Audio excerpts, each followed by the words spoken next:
The ideas expressed in the following presentations are those of the speakers and do not necessarily reflect the views of ACI or its committees.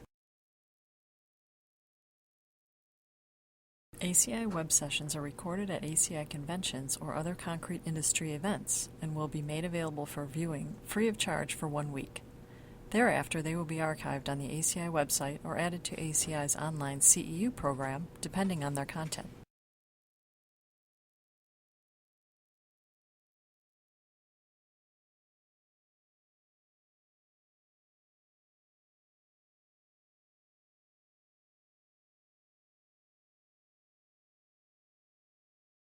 So I'm going to talk about 3 projects, and I'm going to try to give a little bit of background about each one. I'm not going to be able to get into too much detail about each one, but I wanted to focus on some of the material characteristics of each one given the nature of the session here. Trump Tower, it's right in our backyard in Chicago, and then 2 projects that I had the fortune of working on that are located in Dubai. I'll start out with Trump. Incidentally, Trump Tower is one of the 3 projects that I did not work on directly. It happens to be in our own backyard.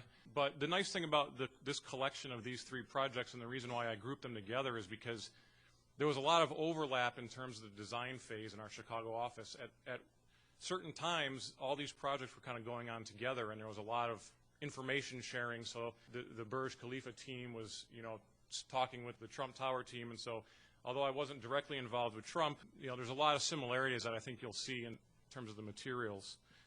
The Trump Tower site is a fairly prominent site. It happens to be located on a part of the Chicago River that, as the river makes a turn towards the east, there's a little jog in the river, and it creates some interesting characteristics. If you're standing on Wabash, which is right here, you can look up Wabash North, and you can get basically like a broadside view of Trump Tower, which is kind of unique.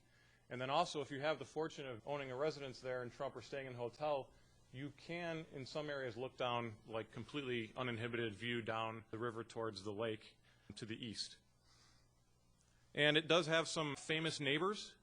There's the Wrigley building just to the east of Trump Tower, and the IBM building, a Mies van der Rohe building just to the west. And then further off to the west is the Marina Towers, which Larry touched on, which I believe at one point they were the world's tallest concrete buildings, although I think it was a short period of time. Just to get a sense of where Trump is in terms of the Chicago skyline, basically it's the city's second tallest building when measured by roof height, which is something that we like to do in Chicago because it elevates Sears in the sort of the global scale of things. And this is where it would land in the lineup, sort of the world's tallest buildings again. Based on roof height, you see it's right next to the John Hancock Tower there in the middle.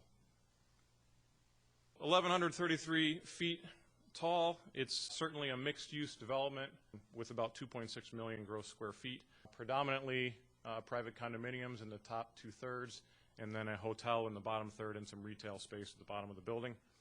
Structural system is entirely cast-in-place reinforced concrete, as are all the 3 projects that I'm going to present here today. Central reinforced concrete core wall, flat plate slab system and columns, and we're utilizing outriggers to tie the perimeter column system with the core.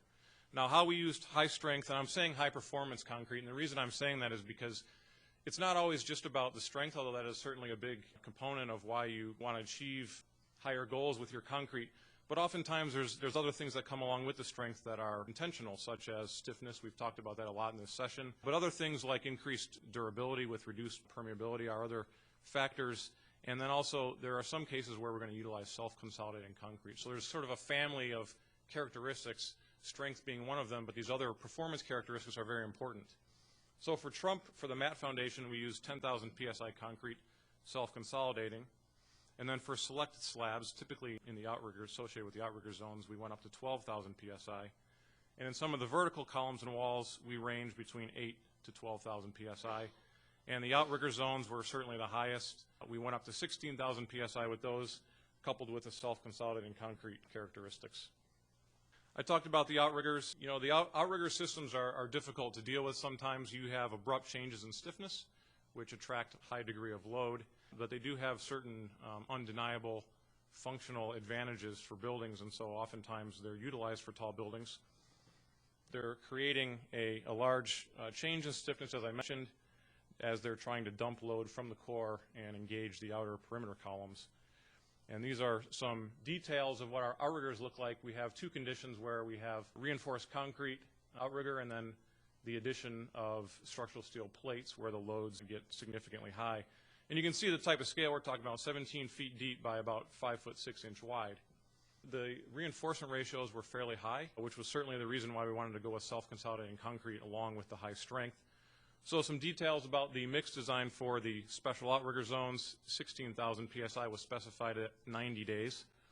Self-consolidating concrete, and you see kind of the main ingredients of the mix: Portland cement with fly ash and slag cement replacement.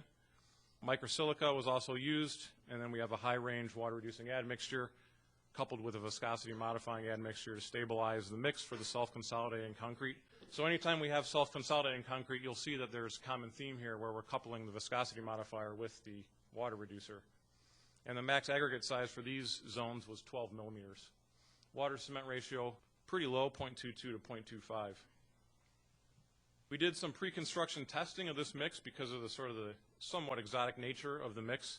We saw that at 90 days we were up at about 18,000 psi, at least for the cylinders, and we got a static modulus at 90 days of about 7,300 ksi. The density came in at about 153 pounds per cubic foot. These are some images of the reinforcement here. This is the lowest outrigger level. Here's a case where we've got embedded steel plates to kind of deal with some of the strut and tie forces that we were seeing in the outriggers.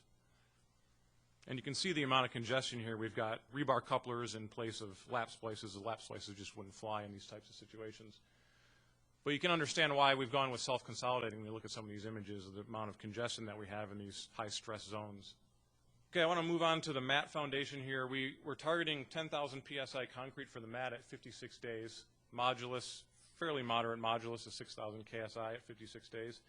And then we also specified, because of the mass concrete nature of this element, we specified an 80-degree Fahrenheit max concrete temperature at delivery with 170 max concrete temperature in place. And then also, very important, the differential stress between the core zone of the mat and the surface. That's something that is perhaps maybe even more important, as we don't want to develop residual stresses as things cool differentially. And we did utilize self-consolidating concrete so that there was no vibration required for such a large tub of concrete. Some of the stats on the concrete mix for the 10,000 mix: self-consolidating, as I mentioned, Portland cement, and then the usual suspects here that you'll see as a recurring theme: fly ash and slag cement replacement, microsilica certainly. Here we have a type D chemical retarder, again to try to control that differential thermal gain in the mass concrete. And then a high-range water-reducing admixture, again coupled with a viscosity modifier to stabilize the mix and avoid segregation. Max aggregate size was bumped up a little bit. We've got a blend of a 12 and 19 millimeter crushed limestone. And water cement ratio jumps a little bit from what we saw in the outrigger zones, 0.26, 0.28, still relatively low. This was the mat foundation, about 200 foot by 60 by 10 foot deep, 4,500 cubic yards poured basically over a 24-hour period using 3 conveyor belt systems. And we did thermocouple the mat in a number of locations, and this is the temperature trace, and you can see from, in the middle of the core of the mat to the top and bottom surfaces, we're trying to monitor that differential temperature, which is quite important. Moving on, the next kind of location where we're targeting high strength, high performance was in the vertical elements and select slabs, where we were targeting upwards of 12,000 psi concrete, again specified at 90 days. It wasn't a self-consolidating mix, but it was certainly a high slump concrete, high flow. So you can see we've got the high range water reducing admixture. In this case, we don't have a viscosity modifier because the flow wasn't nearly as high as the outrigger zones where we had self-consolidating. So it wasn't as necessary to do that to maintain the stability. But still a generally low water to cement ratio, and here we have a slump of about 7.5 inches, plus or minus 1. I know this has been mentioned a couple times in the session, but you do sort of question, what you're getting out of a slump specification. When things were simpler, where you had Portland cement, water, and fine and coarse aggregate, the slump told you a lot about consistency of the mix and what you were getting. But when you have all these admixtures and things here, I think it loses a little bit of what, as a benchmark that it's used to sort of gauge the consistency of your concrete. Some data of the strength reports for the 12,000 psi mix. We were testing out at about upwards of 13,500 or so for the average strength at about 90 days. And just to close out on Trump, at least, some images of the construction here. The image on the left is the one that I mentioned earlier. We were standing on Wabash looking straight north. That's basically just outside the back door of our office. And this is the view from Lake Michigan. So it's certainly become an iconic feature of Chicago's skyline. It's nice to see something be deposited in the Chicago skyline recently to kind of bring it to a more contemporary feel to the skyline. Okay, I'm going to move on to a unique project in Dubai that I had the good fortune of being able to work on, not only in the design but also on site. I think the official name now is Cayenne Tower. They're the developer and our client. We called it Infinity Tower throughout the design, so you'll see a mix of terminology here. I think they wanted a little bit more distinct name because if you Google Infinity Tower, there's a few out there right now that sort of claim to call themselves Infinity, so they wanted to separate themselves. But it is the world's tallest twisting tower. It twists 90 degrees from the base to the top of the building.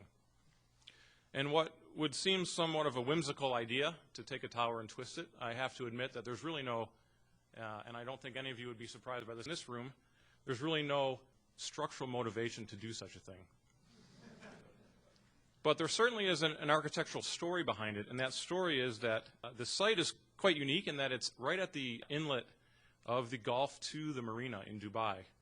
And because of that, there's a difference in the views that you're trying to sell, whether you're in the lower part of the building or the upper part of the building. So the idea was that in the lower part of the building where you don't have the vantage point out to the Gulf, we were really trying to take advantage of the views right into the marina and kind of the life in the marina there. But as you got higher up in the building and you could really take advantage of the views out to the Gulf, the predominant kind of view direction to the tower changes, and that's kind of the selling point of these residential units. And that's what's trying to be depicted here in this image. Now, I can probably do another half hour on why we arrived at the way that we dealt with the twist on this building. But I'm just going to touch on it here just because that's not really the intent of this presentation. But the structure itself doesn't necessarily just twist along with the form of the building. What happens is the columns undergo a series of kind of steps to the side and then lean. We looked at advantages and disadvantages of doing a number of different things, and this was sort of thought of as like a middle ground in terms of constructability and what it provided for units, the residential units. And so I'd say it was a compromise, but the reason I'm bringing it up is because the stepped nature of these columns created a situation where we had some high rebar congestion, because essentially what you have is a continuous series of column transfers from the top of the building to the bottom. And I'll talk about why that's important here, and you'll see some images, and I'll come back to that. But just to give you a sense of the overall structural system, entirely reinforced concrete cast in place. There's a perimeter central circular core that's consistent up in the middle of the building, and then there's a reinforced concrete moment frame around the perimeter that actually creates the twist. And the floor slabs are a flat plate construction. Foundations are pile-supported mat foundation, fairly conventional. For Infinity Tower, the idea or the motivation to do high-strength, high-performance concrete was for a couple of reasons. Certainly, we wanted the high strength and low water cement ratio for kind of the structural advantages of keeping members as small as possible to maximize the amount of sellable area. We also were looking at trying to achieve reduced permeability for the below-grade applications because the chlorides and sulfates in the ground in Dubai are pretty extreme. And then you'll see in some of my construction photos, we've got quite a bit of congestion in some zones, certainly at the lower part of the building. And so we wanted to maximize the ease of placement and improve the flow characteristics of the project. And that was really, I had the opportunity to be out there for a number of the concrete pours. That was by far the number one key to the success of this project, was the quality of the concrete that was placed given the amount of congestion that was there for the reinforcement.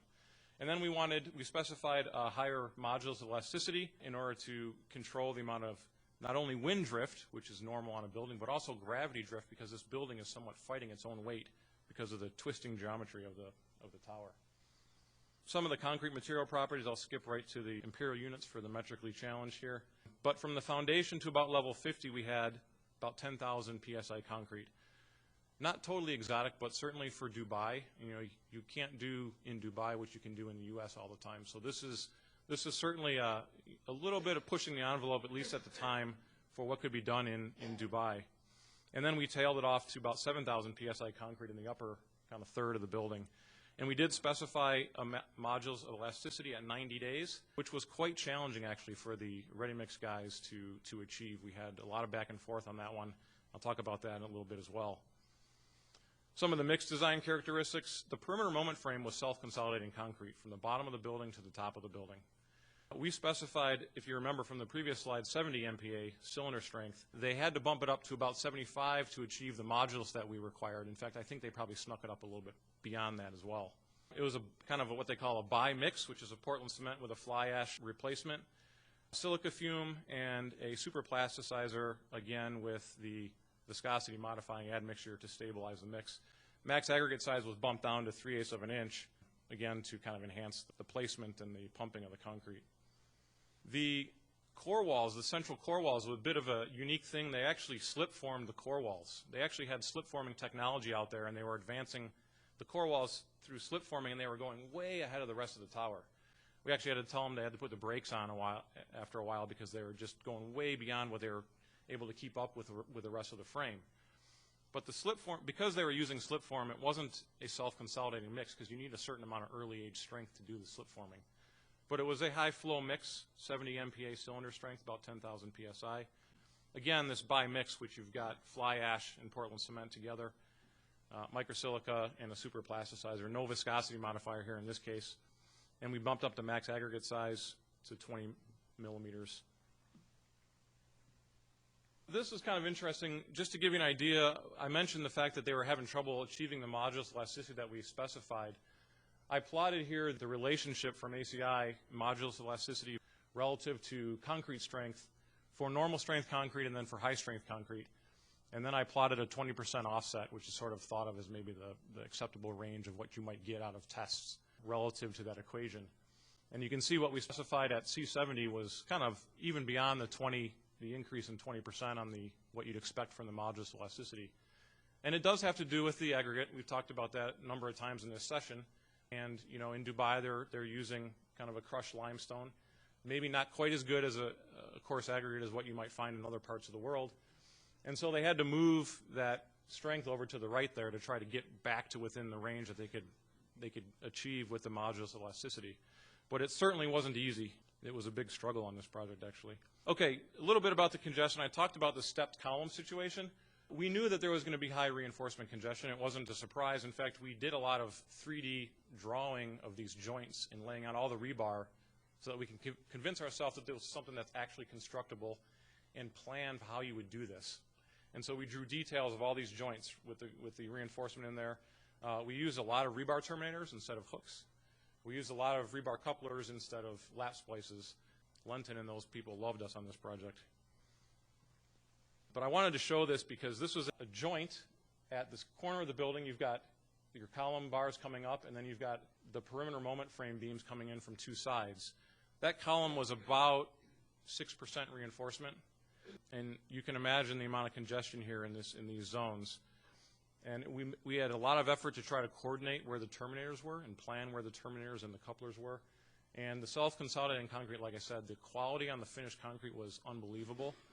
Given the congestion of the reinforcement, this was kind of the finished product for some of those stepped columns there. Really, really good quality of concrete placement. Some views. You get some pretty unique images of this project given the geometry of it. So this is looking straight on from the other side of the marina. One other thing that we were really kind of interested in on this project because of the fact that it was quite unique in the sense that the self-weight of the structure was sort of forcing additional twist displacement on the structure. We wanted to make sure that we monitored the movement of this thing over time, partly because we wanted to help the contractor, because we had specified that they needed to keep basically truing up the tower back to the theoretical coordinates at every level. And so they really needed to know where they were so they could understand what kind of corrections to make.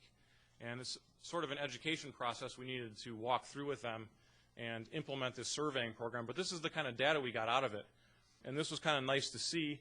This was taken at a corner column at level 55, and you can see that as additional load is placed above level 55 and you got the early strength concrete, you do get additional sort of twist movement in the building.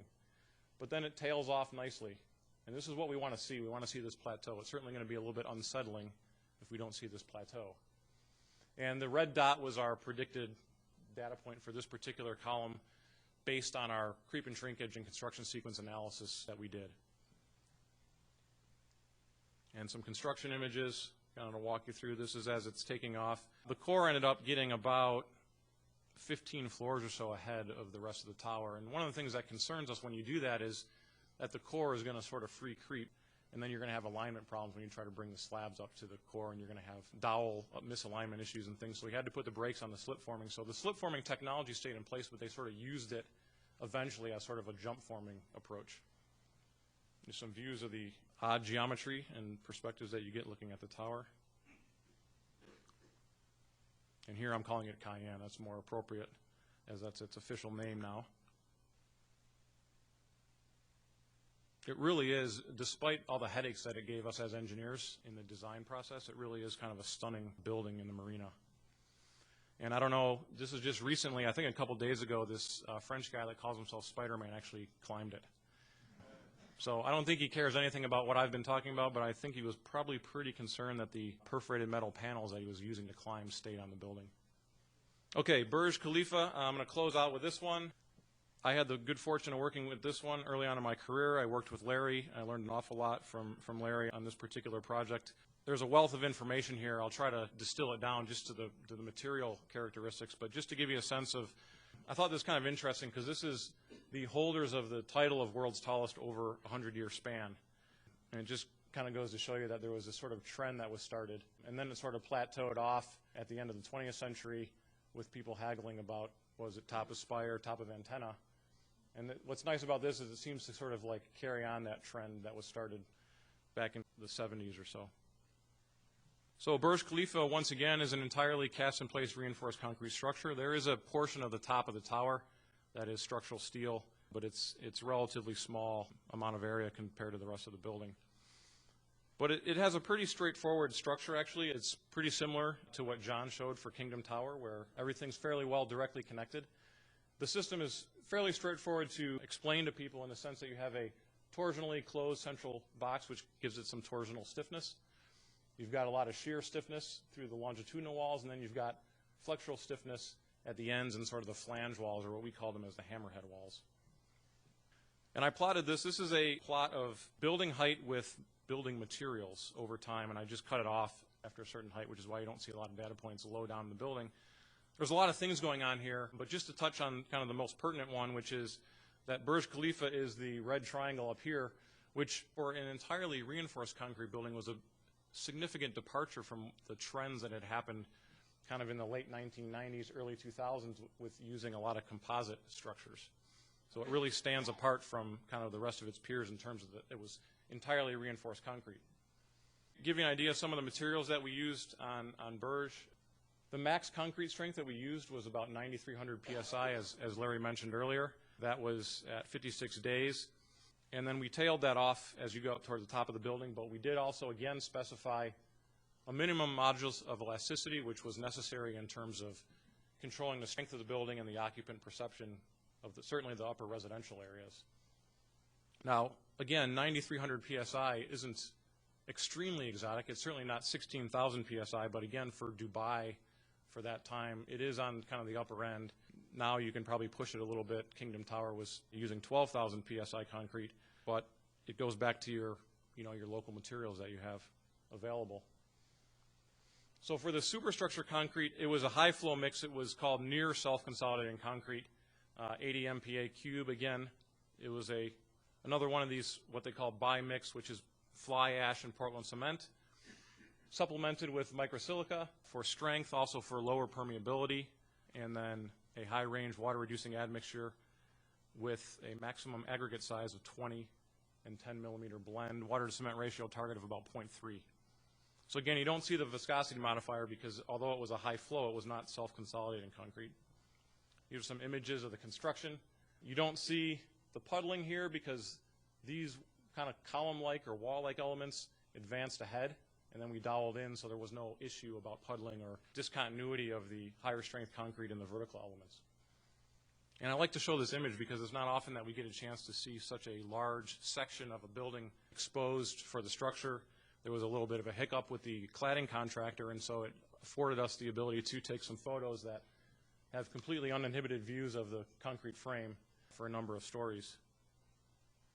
Another thing that was quite unique about Burj Khalifa was that they had to prove that they could actually pump the C80 concrete over 600 meters in the air. So what they did was, in order to approximate the amount of hydraulic losses that they anticipated going vertically, they laid piping down horizontally and proved to themselves that they could actually pump 9,300 psi concrete single stage to over 600 meters, and they did that.